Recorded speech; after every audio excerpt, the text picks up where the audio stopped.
ముఖ్యంగా ఇందాక పెద్దలు మాట్లాడడం జరిగింది. ఎక్కడి నుండి మొదలు పెడదామంటే ఇక్కడ కూర్చున్న వాళ్ళందరూ కూడా ప్రభుత్వ పాఠశాలలో చదువుకొని వచ్చినటువంటి వాళ్ళే. నాకు తెలిసి ఇక్కడున్న వాళ్ళు ఎవరు కూడా ప్రైవేట్ విద్యా సంస్థల్లో చదువుకున్న వాళ్ళైతే కనపడతలేదు. ఇది ఎందుకు చెప్తున్నా అంటే ఇది లాస్ట్ వరకు ఈ కమిషన్ ఇచ్చిన రిపోర్ట్ చివరిలో మాట్లాడదాం. ముఖ్యంగా ప్రీ ప్రైమరీ ఎడ్యుకేషన్ నుంచి మనం ప్రారంభం చేసుకున్నట్టయితే విద్యా వ్యవస్థలో ప్రభుత్వాలు మారుతున్న కొద్దీ ప్రభుత్వాలు మారుతున్న పరిపాలిస్తున్న నాయకులు వారు తోచిన విధంగా వారు వ్యవహరించడం వల్ల విద్యా వ్యవస్థ కుంటుపడతా ఉంది ప్రాథమికంగా. ఎందుకంటే ఒక ప్రభుత్వము ఒక ముఖ్యమంత్రి గారు వచ్చేమో మోడల్ స్కూల్ వ్యవస్థ అని తీసుకొచ్చిండు, ఒక ముఖ్యమంత్రి గారు వచ్చేమో కేజీ టు పీజీ అని తీసుకొచ్చిండు, ఇప్పుడు ఇంటిగ్రేటెడ్ స్కూల్స్ అంటున్నారు. తర్వాత తెలంగాణ విద్యా కమిషన్ ఇచ్చినటువంటి రిపోర్ట్ ఆధారంగా రాబోయే రోజుల్లో తెలంగాణ పబ్లిక్ స్కూల్స్ను ఏర్పాటు చేస్తామంటున్నారు. ఇందాక చావా రవి గారు మాట్లాడుతున్న సందర్భంలో నేను గమనించిన అంశం ఏంటంటే రాష్ట్ర వ్యాప్తంగా 2000 తెలంగాణ పబ్లిక్ స్కూళ్ళను ఏర్పాటు చేస్తే రాష్ట్రంలో ఉన్న 26 పాఠశాలల్లో 24,000 పాఠశాలలు రాబోయే రోజుల్లో మూతపడతాయి అన్నట్టు.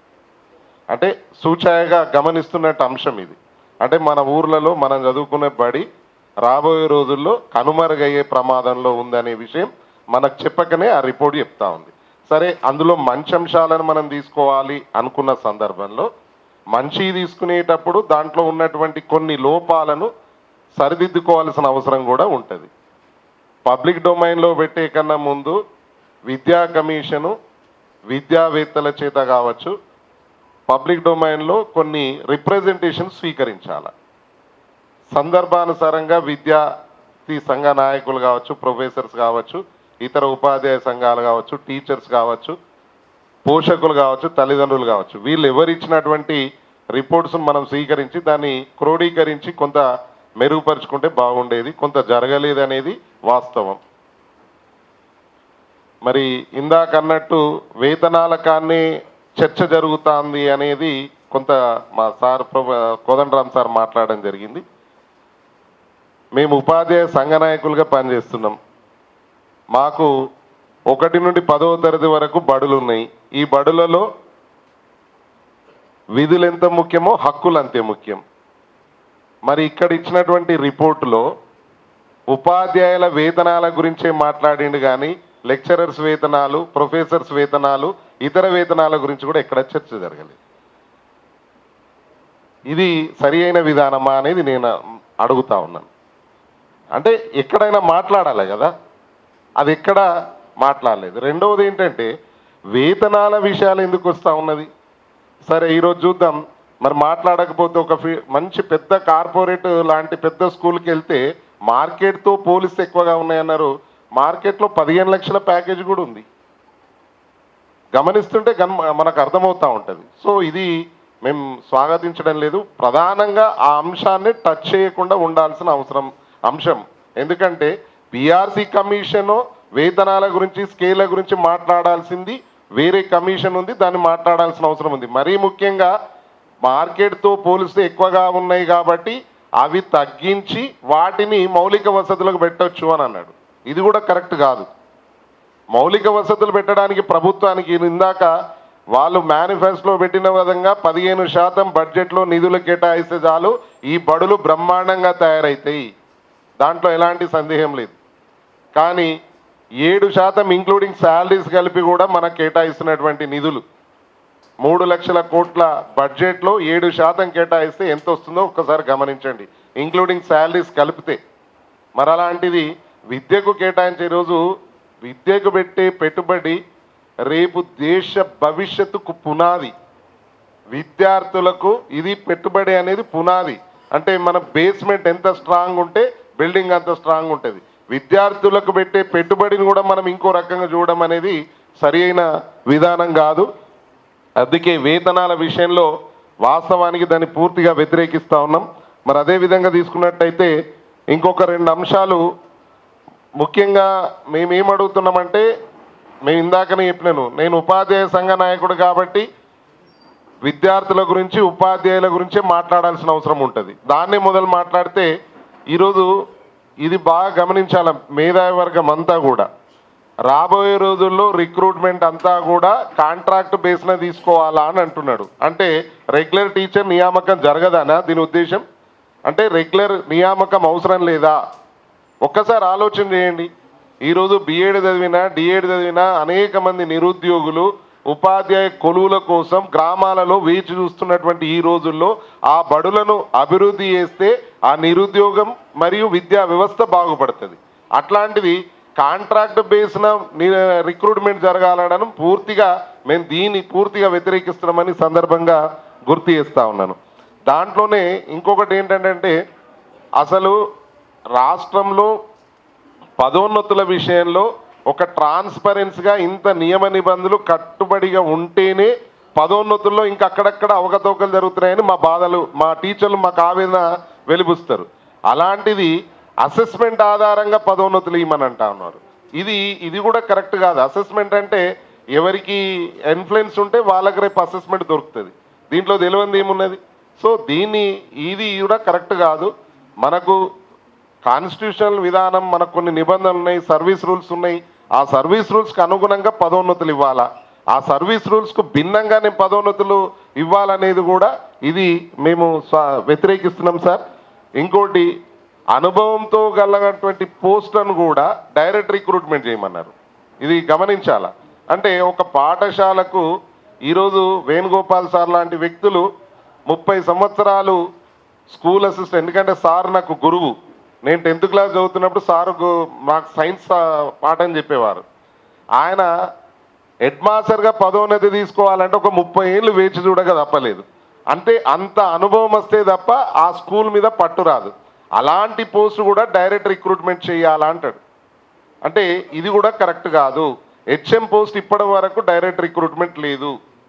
అలాంటిది 5 సంవత్సరాల వరకు 50% పదోన్నతులు, 50% రిక్రూట్మెంటు, తర్వాత 10 సంవత్సరాల తర్వాత మొత్తం రిక్రూట్మెంట్ చేయమని చెప్పిండు దాంట్లో. ఇది కూడా వ్యతిరేకించాల్సిన అవసరం ఉంటుంది. అనుభవంతో పాఠశాల నడపడానికి చాలా అవసరం పడుతుంది. కాబట్టి ఈ హెచ్ఎం పోస్టు విషయంలో కూడా మేము పూర్తిగా వ్యతిరేకిస్తూ ఉన్నాం. అదేవిధంగా బిఎడ్ డిఎడ్ అర్హతలను మనం ఎందుకు మాట్లాడాలి? అర్హతలు నిర్ణయించడానికి దేశవ్యాప్తంగా ఎన్సిటిఈ సంస్థ ఉంది. ఆ సంస్థకు అనుగుణంగానే ఈరోజు రిక్రూట్మెంట్ జరుగుతూ ఉన్నాయి. అంతేందుకు, ఈరోజు 1 సెప్టెంబర్ 2025 నాడు సుప్రీంకోర్టు జడ్జిమెంట్ ఇచ్చింది. ఏమని? ఈరోజు దేశవ్యాప్తంగా ఉన్న పాఠశాలలో పనిచేస్తున్న ఉపాధ్యాయులు టెట్ క్వాలిఫై అయితే తప్ప ఉద్యోగులు కొనసాగరు అని చెప్పి జడ్జిమెంట్ ఇస్తే దాన్నే మనము తొలగించుకోలేకపోతున్నాం. ఈ విద్యా అర్హతల మార్పు మనకు సాధ్యమయ్యే పనేనా? దీన్ని కూడా టచ్ చేయడం అనేది కరెక్ట్ కాదని ఈ సందర్భంగా గుర్తు చేస్తూ, ఇక విద్యా వ్యవస్థల గురించి ఒక్కసారి మాట్లాడితే, ఈరోజు తెలంగాణ పబ్లిక్ స్కూల్ ఏర్పాటైన తర్వాత ఈ ప్రభుత్వం అధికారంలో ఉంది. ఈరోజు నిధులను కేటాయిస్తుంది. రేపు ఇదే ప్రభుత్వంలో అధికారం ఉండవచ్చు, కొత్త ప్రభుత్వం అధికారంలోకి రావచ్చు.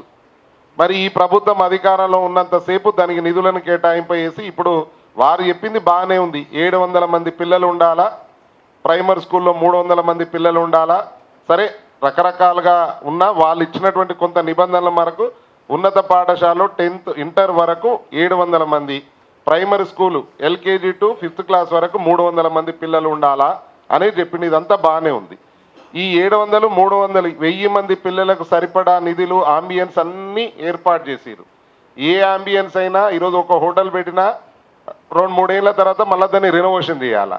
రేపు 3-4 ఏళ్ళ తర్వాత ఈ ఆంబియన్స్ అన్నీ చెడిపోతాయి. మళ్ళీ రేపు కొత్త ప్రభుత్వం ఈ ఆంబియన్స్ని ఏర్పాటు చేస్తుందా? ఒకవేళ ఏర్పాటు చేయకపోతే ఈరోజు గ్రామాల్లో ఉన్న బడి మూతపడుతుంది. ప్లస్ ఈ ఏర్పాటు చేసిన తెలంగాణ పబ్లిక్స్ కూడా రాబోయే రోజుల్లో మూతపడే అవకాశం ఉంటుంది. అంటే ఈ గవర్నమెంట్ స్కూల్స్, జిల్లా పరిషత్ స్కూళ్ళు రాబోయే రోజుల్లో కనుమరుగే అవకాశం ఉంటుంది. అది ప్రమాదం ఉంది. సో దీనికోసం కూడా ఆలోచన చేయాలి. ఎందుకంటే ఇది మీరు కూడా నోట్ చేయండి సార్.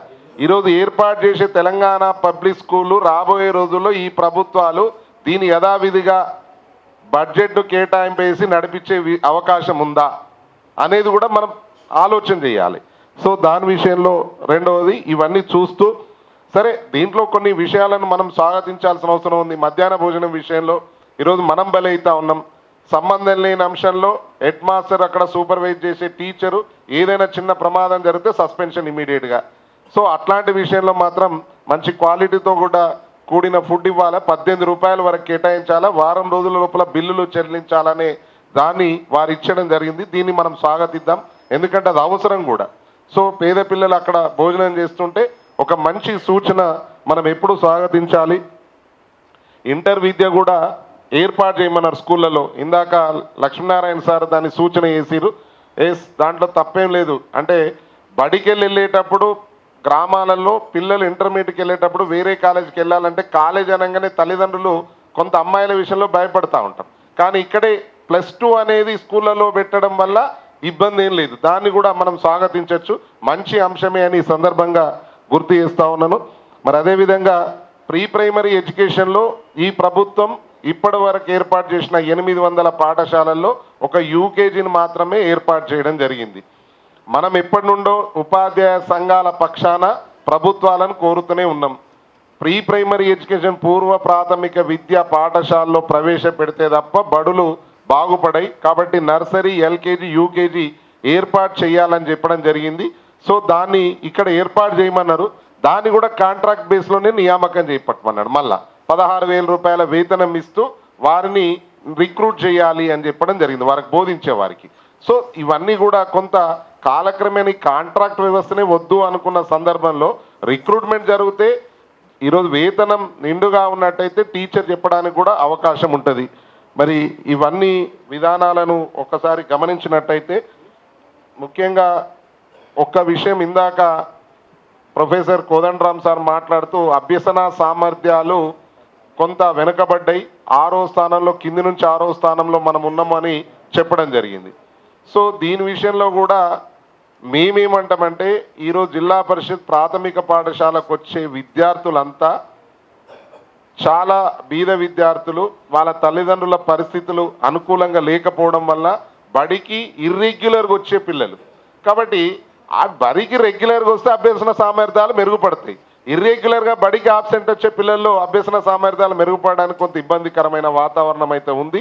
సో ఇవన్నిటిని గమనించి విద్యా వ్యవస్థను ఈ ఏదైతే కమిషన్ ఇచ్చిన రిపోర్ట్లో మనము ఈ 4-5 అంశాలు ప్రధానంగా ఉపాధ్యాయులకు సంబంధించిన అంశాలు, ప్రభుత్వ పాఠశాలకు సంబంధించిన అంశాలు ఉన్నాయి. వీటిని గమనంలోకి తీసుకొని వీటిని తొలగిస్తూ మరీ ఒకసారి చర్చ, అంటే ప్రభుత్వం చొరవ తీసుకొని ఏదో కమిటీ ద్వారా మరి ఒక్కసారి అంటే వాళ్ళు సమావేశం ఏర్పాటు చేసి ఏవి ఉందని ఏవి వద్దనేది ఒక్కసారి ఫైనలైజ్ చేస్తే తప్పకుండా మంచిదాన్ని ఎప్పుడు కూడా మనం స్వాగతించాలి.